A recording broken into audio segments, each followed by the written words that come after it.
aujourd'hui je vous fais une petite vidéo journal d'écriture pour vous parler un petit peu de mes projets en cours. Alors en fait ce qui se passe c'est que enfin il fait beau. Regardez le cadre dans lequel je suis. Et donc quand il fait beau, je marche énormément. Je rattrape un peu on va dire l'inactivité d'hiver et d'automne. Et là carrément du début d'été, hein, faut être clair. Moi je me rappelle l'année précédente. Kaina, viens là. L'année précédente, je marchais tous les jours à peu près 2 heures. Et là, en fait, ça fait seulement une petite semaine que je marche. Donc du coup, je marche tous les jours. Donc du coup, j'écris beaucoup moins. En fait, je prends vraiment les choses comme elles viennent. C'est-à-dire que j'ai des projets en cours, même des échéances pour certaines choses, je vais vous en parler.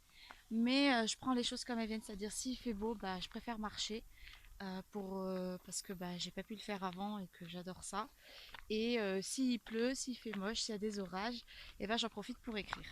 Donc quels sont les projets? Alors ce qu'il faut savoir c'est que donc dernièrement j'ai terminé un feel good de Noël qui est un feel good que je dois beaucoup retravailler. Je pense que je le retravaillerai bah, cet hiver ou fin d'automne parce qu'il y a énormément, c'est la première fois que je fais ce genre de récit comme ça en fait dans la structure. C'est un récit qui est sous forme de épistolaire, donc du coup c'est une forme qui est assez difficile finalement parce que il faut pas se tromper entre les différents points de vue, il faut pas mélanger les points de vue, la personnalité de chacun dans comment il écrit.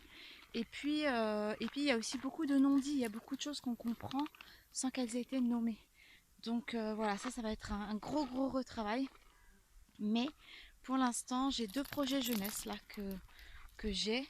Le premier avec une échéance, c'est que j'aimerais participer au concours Rajo Édition. Donc c'est du fantasy fantastique jeunesse young adulte. C'est un texte que j'ai déjà qui s'appelle Janae des 3 tribus, que j'ai énormément travaillé, retravaillé, retravaillé et que je dois encore retravailler. Donc voilà, et pour la première fois je dois faire un synopsis. C'est un exercice que je déteste, où il faut reprendre toute l'histoire, il faut que ça tienne entre 4 et 5 pages, 5 pages je crois, enfin, je sais plus, on a un nombre de mots, donc il faut quand même en dire assez, mais il faut être synthétique, c'est pas, l'objectif c'est pas d'écrire bien, c'est juste d'écrire les événements. Donc voilà, c'est un exercice complexe qui va me demander du temps. Donc il y a ça, mais je dois quand même retravailler mon texte avant de faire le synopsis. Et je travaille en parallèle sur un nouveau projet. Cette fois, c'est un projet jeunesse, on va dire, à partir de 8-9 ans jusqu'à 12-13 ans. Voilà, donc là on est sur du vrai jeunesse, pas jeunesse young adulte. Et l'idée, ce serait d'écrire une série d'histoires où on suit la même héroïne. Et ça se passerait dans le monde réel, ce serait avec des problématiques concrètes et réelles.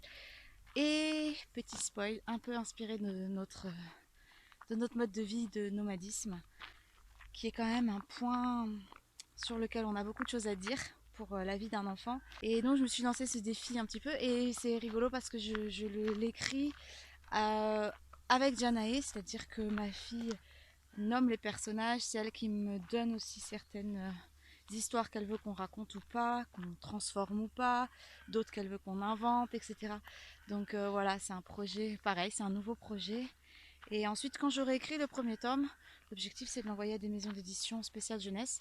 Et j'espère que ça plaira et que du coup je pourrai écrire la suite. Voilà, donc ça c'est mes petits projets jusqu'à on va dire octobre-novembre, c'est ce que j'aimerais. Et puis voilà, donc je vous ferai un petit, une petite mise à jour dès qu'il y aura quelque chose de nouveau, dès qu'un projet sera terminé, pour passer au suivant, etc. Voilà, sur ce, je vous souhaite une très belle journée et je vous dis à très vite pour la suite. Ciao, ciao!